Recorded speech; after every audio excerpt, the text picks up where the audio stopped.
Assalamualaikum warahmatullahi wabarakatuh. Salam sejahtera bagi kita semua. Shalom, Om Swastiastu. Namo Buddhaya dan salam kebajikan. Perkenalkan, kami dari kelompok 9, nama saya Ahmad Fikri Hadi, NIM 21104113100070. Saya Gusti Muhammad Nadila dengan NIM 231041320050. Saya Norpina Rahma dengan NIM 23104112200057. Saya Rizka Rahmawati dengan NIM 23104113200044. Saya Leonard Pasha dari kelompok 9 dengan NIM 23104113200048.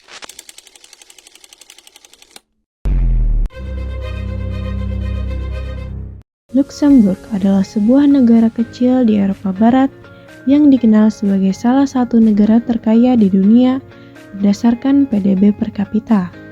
Dengan ukurannya yang kecil, Luxembourg tetap memiliki peran besar di dunia, baik secara ekonomi maupun politik. Keindahan alam, stabilitas ekonomi, dan multikulturalisme menjadikannya unik di Eropa. Luxembourg berbatasan dengan Belgia di barat dan utara, Jerman di timur, dan Prancis di selatan. Luxembourg memiliki luas wilayah 2.586 km persegi, yang sebagian besar terdiri dari hutan, perbukitan, dan lembah di utara, serta daratan rendah di selatan. Pemerintahan negara Luxembourg yakni sistem monarki konstitusional dengan bentuk pemerintah parlementer dengan kepala negara Adipati Agung dan kepala pemerintahan Perdana Menteri. Bahasa resmi Luxembourg adalah Luxembourgese, Prancis, dan Jerman. Luxembourg dikenal sebagai pusat keuangan global. Banyak perusahaan multinasional memiliki kantor di sini karena kebijakan pajaknya yang menguntungkan. Mata uang negara ini adalah euro. Populasi Luxembourg berjumlah sekitar 660.000 jiwa dengan populasi yang multikultural yang hampir separuh penduduknya adalah warga negara asing. Agama mayoritas penduduknya adalah Katolik Roma meskipun ada kebebasan beragama. Luxembourg memiliki pendekatan unik dan inovatif dalam pengembangan transportasinya, yang mencerminkan visinya sebagai negara modern, ramah lingkungan, dan efisien. Berikut adalah penjelasan bagaimana Luxembourg mengembangkan transportasinya. Transportasi publik gratis. Pada Maret 2020, Luxembourg menjadi negara pertama di dunia yang menawarkan transportasi publik gratis untuk semua penduduk dan wisatawan. Ini mencakup kereta api, bus, dan tram dengan tujuan untuk mengurangi penggunaan mobil pribadi, mengatasi kemacetan, dan menurunkan emisi karbon. Biaya operasional transportasi ditanggung oleh anggaran negara yang sebagian besar berasal dari pendapatan pajak. Infrastruktur transportasi. Luxembourg memiliki jaringan transportasi publik yang luas dan terintegrasi, termasuk kereta api yang menghubungkan kota-kota utama di Luxembourg serta negara tetangga seperti Belgia, Jerman, dan Prancis. Layanan bus nasional dan regional tersedia di seluruh penjuru negara. Mendorong mobilitas multimoda. Penggunaan teknologi. Aplikasi seperti Mobilitit menyediakan informasi real-time tentang jadwal dan rute transportasi. Fasilitas parkir di pinggiran kota yang terintegrasi dengan transportasi umum untuk mendorong penduduk menggunakan kereta atau bus menuju kota. Pengembangan infrastruktur berkelanjutan.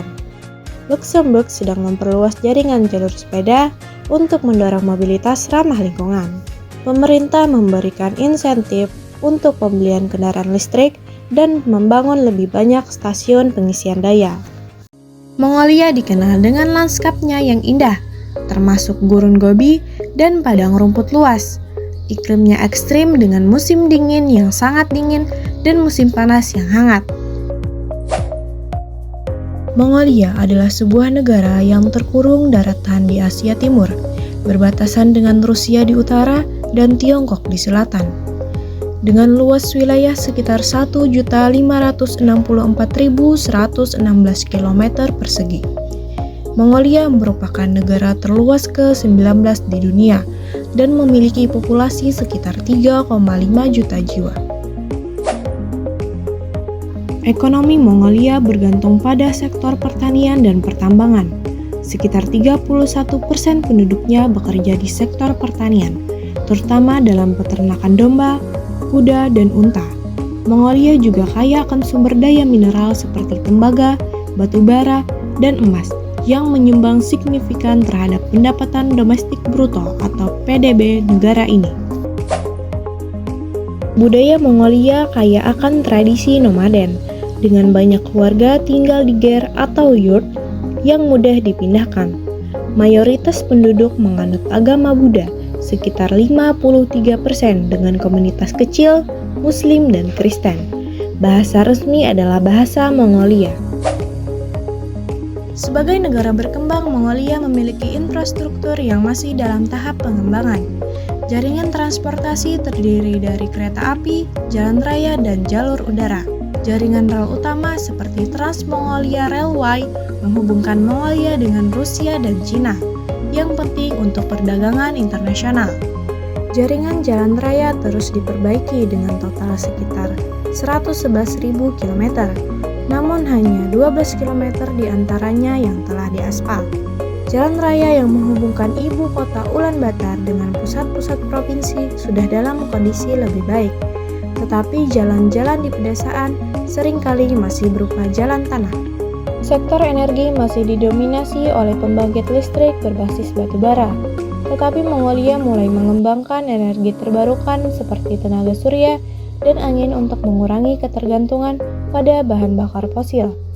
Akses internet meningkat di perkotaan, namun di pedesaan masih terbatas.